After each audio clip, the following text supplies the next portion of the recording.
नमस्ते दोस्तों। जब हम शब्द सुनते हैं धर्म, तो हमारे दिमाग में अक्सर पूजा पाठ, मंदिर या किसी विशेष संप्रदाय की छवि आती है। लेकिन क्या बस धर्म यहीं तक सीमित है?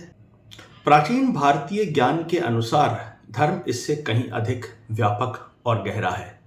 आज के इस वीडियो में हम समझेंगे कि धर्म का वास्तविक अर्थ क्या है, इसका कॉस्मिक ऑर्डर यानी ब्रह्मांडीय व्यवस्था से क्या संबंध है, और सबसे महत्वपूर्ण बात, क्यों हमारे हर छोटे बड़े काम के पीछे धर्म एक अंतर्धारा यानी कि अंडरलाइंग करंट की तरह होना चाहिए। तो चलिए शुरू करते हैं।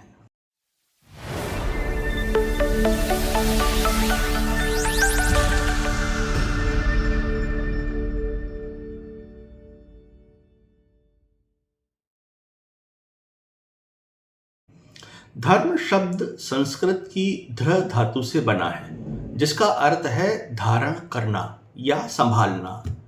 To sustain, to uphold.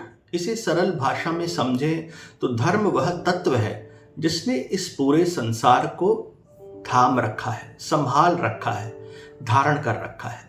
उदाहरण के लिए आग का धर्म क्या है? जलाना और प्रकाश देना। जल का धर्म क्या है? शीतलता और प्रवाह। सूर्य का धर्म क्या है? निरंतर चमकना और ऊर्जा देना। यदि अग्नि अपनी गर्मी छोड़ दे तो वह अग्नि नहीं रहेगी। ठीक उसी प्रकार मनुष्य का धर्म वो नैतिक नियम और कर्तव्य है जो उसे समाज और ब्रह्मांड के साथ तालमेल बिठाकर रखने में मदद करता है। धर्म मजहब या रिलीजन नहीं है, बल्कि वह राइटियसनेस या ये कहें कि सही तरीके से जीने की कला है। हमारे ऋषियों ने एक शब्द इस्तेमाल किया है, ऋतु। ऋतम का मतलब है ब्रह्मांड की वो प्राकृतिक व्यवस्था जिससे सब कुछ नियम से चलता है। सूर्य का समय पर उगना, ऋतुओं का समय पर परिवर्तन करना, समुद्र के ज्वार भाटे, ये सब ऋतु है, ऋतम।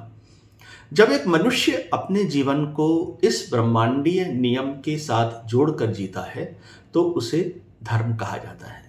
जब हम धर्म के विरुद्ध जाते हैं तो हम केवल अपना नुकसान नहीं करते, बल्कि हम इस ब्रह्मांडीय संतुलन को बिगाड़ते हैं, इस ब्रह्मांडीय बैलेंस को बिगाड़ते हैं। जैसे पर्यावरण का दोहन करना धर्म के विरुद्ध है, क्योंकि वो कॉस्मिक बैलेंस को तोड़ता है। धर्म का पालन करने का अर्थ है उस व्यवस्था का हिस्सा बनना जो जीवन का पोषण करती है, उसे नष्ट नहीं करती। अब सवाल आता है कि हमारे हर काम के पीछे धर्म क्यों होना चाहिए, चाहे वह बिजनेस हो, नौकरी हो या परिवार। स्थिरता और शांति यानी कि stability and peace of mind. बिना धर्म के सफलता मिल सकती है, लेकिन वो स्थायित्व नहीं मिल सकता। अधर्म से कमाया गया धन अथवा यश मन में हमेशा अशांति और डर पैदा करता है। धर्म हमारे कार्यों को एक ठोस आधार देता है, कर्तव्य भाव देता है। जब हमारे कार्यों के पीछे स्वार्थ के बजाय धर्म होता है तो इस काम को हम बोझ नहीं समझते, हम उसे सेवा और योगदान के रूप में स्वीकारते हैं और अपनी पूरी लगन एवं निष्ठा के साथ करते हैं। निर्णय लेने की स्पष्टता ये भी धर्म से आती है, क्लैरिटी इन डिसीजन मेकिंग। जब आप जीवन के दोराहे पर खड़े हों तो धर्म आपका मॉरल कंपास होता है। ये आपको बताता है कि क्या करना आसान है और क्या करना सही है के बीच का अंतर। सोचिए, यदि एक डॉक्टर अपने मन में धर्म की अंतर्धारा के साथ अपनी ड्यूटी करे, अपना काम करे, तो वो केवल इलाज नहीं करेगा, वो सेवा करेगा। यदि एक व्यापारी का आधार धर्म है तो वो लाभ के साथ साथ समाज का कल्याण भी सोचेगा। कॉर्पोरेट सोशल रिस्पॉन्सिबिलिटी इसी के अंतर्गत आता है। यही वह अंडरलाइन करंट है जो साधारण धर्म को कर्मयोग बना देती है। धर्म कोई ऐसी चीज नहीं है जिसे सिर्फ बुढ़ापे के लिए बचा कर रखा जाए या सिर्फ पूजा घर में छोड़ा जाए। धर्म तो हर उस निर्णय में है जो आप अभी ले रहे हैं। महाभारत में एक बहुत प्रसिद्ध श्लोक है, धर्मो रक्षति रक्षितः, यानी जो धर्म की रक्षा करता है, धर्म के अनुसार चलता है, धर्म उसकी रक्षा करता है। अपने आप से पूछिए, क्या मेरा आज का ये कार्य, मेरी यह सोच इस संसार में संतुलन पैदा कर रही है?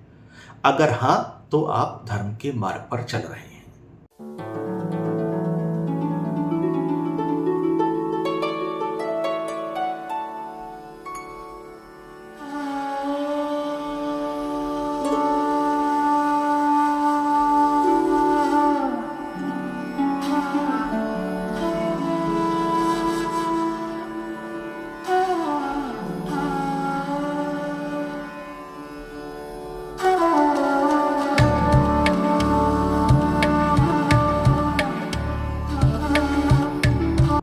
अगर आपको ये वीडियो अर्थपूर्ण लगा, मीनिंगफुल लगा, तो इसे अपने मित्रों के साथ साझा करें। कमेंट्स में बताएं कि आपके लिए धर्म का क्या अर्थ है, और ऐसी ही और गहरी चर्चाओं के लिए हमारे चैनल को सब्सक्राइब करें। सत्य और धर्म के मार्ग पर चलते रहें। धन्यवाद। जय श्री राम, जय मां।